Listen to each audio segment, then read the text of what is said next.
पिछले एपिसोड में आपने सुना राधा पार्टी छोड़ के चली जाती है और कबीर उसे रोक भी नहीं पाता। कबीर उसको ढूंढता हुआ फिर से कमाठीपुरा पहुंच जाता है और वहां उसे सादिक बताता है कि राधा वहां आई थी। सादिक कबीर को एहसास दिलाता है कि राधा को उसका प्यार चाहिए, उसकी दया नहीं।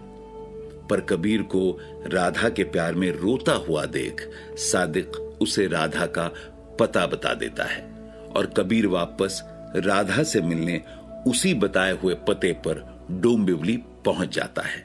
अब आगे डोंबिवली का वो एड्रेस ढूंढकर कबीर वहां पहुंच जाता है और घर के बाहर बेल बजाता है। दरवाजा खोलती है राधा की दोस्त रेशमा और कबीर के कुछ कहने से पहले ही रेशमा उससे पूछ लेती है, आप कबीर हो ना? मैं जानती हूं राधा आपसे मिलना नहीं चाहती, पर आप अंदर आ जाओ। कबीर को थोड़ा अजीब लगता है, पर तभी रेशमा उसे पानी देकर कहती है, मुझे राधा ने आपके बारे में सब कुछ बताया है।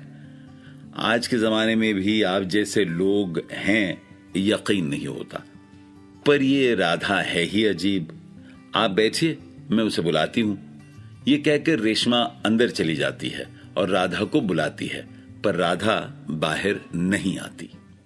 ये सब सुनकर कबीर खुद ही अंदर चला जाता है और राधा को देखता है। राधा कबीर को देखती है।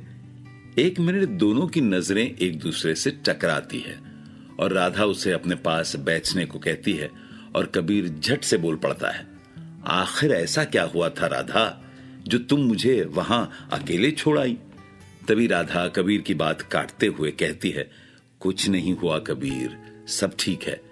मैं जानती हूं कि तुम्हें मेरी फिक्र है और तुम मेरे लिए जैसे महसूस करते हो मैं भी वैसा ही महसूस करती हूं, पर यह समय सही नहीं है हमारे साथ होने का। पर मैं तुम्हें वादा देती हूं कि मैं तुम्हें फिर मिलूंगी कबीर, तब इस रिश्ते को वो सही इज्जत और सम्मान मिलेगा। कबीर ये सब सुनकर कुछ कह ही नहीं पाता, बस राधा को एक टक देखता रहता है। राधा वहां से उठकर चली जाती है और फिर एक बार कबीर कुछ नहीं कर पाता। थोड़ी देर बाद कबीर अपने आप को संभालते हुए वहां से निकल जाता है। उसके जहन में वो लाखों सवाल गूंजते हैं, पर उन सब का जवाब अब कौन देगा? कबीर के जाने के बाद अब राधा का हाल भी रो रो कर बेहाल हो जाता है। प्यार भी बड़ी अजीब चीज होती है। जहां एक तरफ राधा कबीर के साथ उस पार्टी में जाने को तैयार तो थी, पर उस पार्टी में जो होता है वो राधा को उसके वजूद का एहसास दिलाता है। राधा का उस पार्टी से चले जाना महज उस आदमी का राधा को पहचान जाना नहीं है।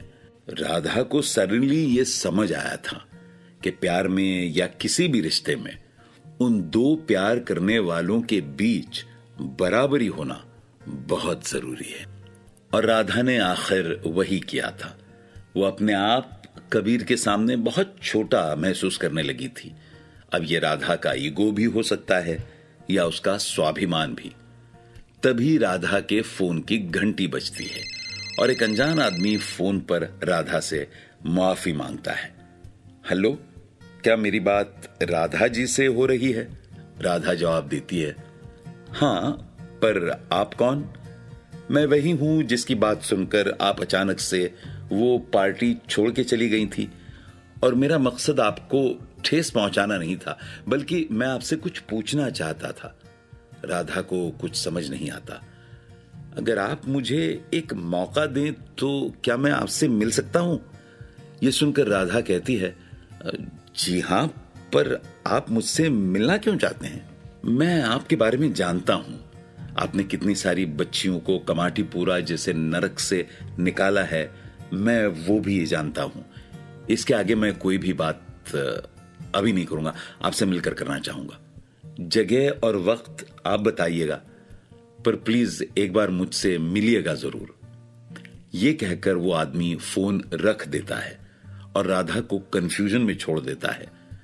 राधा बहुत याद करने की कोशिश करती है, पर उसे याद नहीं आता कि आखिर ये कौन आदमी है जो उससे मिलना चाहता है और जो उसके बारे में वो बात जानता है जो और कोई नहीं जानता। ये होने के बाद रेशमा राधा से बात करती है और कहती है, राधा तू पागल है, हम बार बार नहीं मिलता, तू अभी के अभी कबीर को फोन कर और उसको वापस बुला। ये सुनकर राधा रेशमा की तरफ बढ़ती है और उससे कहती है, तू सही कह रही है रेशमा, कबीर जैसा इंसान किसी को भी किस्मत से मिलता है, पर एक ये भी है कि मैं पूरी जिंदगी किसी के एहसानों तले नहीं निकाल सकती। इतना कहकर राधा बैग उठाकर वहां से निकल जाती है। राधा यहां से निकलकर वापस कमाठीपुरा पहुंचती है, पर इस बार अपने रूम पर नहीं बल्कि एक एनजीओ में, और यहां उसकी मुलाकात होती है विनय सोलंकी से। विनय सोलंकी वही आदमी है जो राधा को उस पार्टी में मिला था और जिसने राधा को फोन किया था। राधा उसे देख के यहां भी चौंक जाती है। आप तो उस दिन मुझे उस पार्टी में, जी हां, मैं विनय सोलंकी हूं, और इससे पहले हम उस होटल में मिले थे जहां से आपने एक लड़की को रेस्क्यू करवाया था। ओ, तो आप उस रेड की बात कर रहे थे। जी, और वो कॉल भी मैंने ही आपको किया था, और कोइंसिडेंस देखिए, मुझे आप यहां भी मिल गई। ये बात सुनकर राधा विनय से पूछती है, पर आप मुझसे क्यों मिलना चाहते हैं? तब विनय राधा से कहता है, मुझे आपकी एक मदद चाहिए। एक्चुअली मैं इसी एनजीओ के साथ काम करता हूं, और उस दिन मुझे पता चला कि आप बचपन से कमाठीपुरा में ही पली बढ़ी हैं और यहां आने वाली छोटी बच्चियों और औरतों को रिहैबिलिटेट करने में भी मदद करती हैं। राधा की इस सच्चाई से शायद कोई भी वाकिफ नहीं था, न कबीर, न सादिक, न कोई और, पर यह राधा का एक अलग रूप था। या ये मान लिया जाए कि गंदगी साफ करने के लिए आपको खुद गटर में उतरना ही पड़ता है, और राधा भी वही कर रही थी।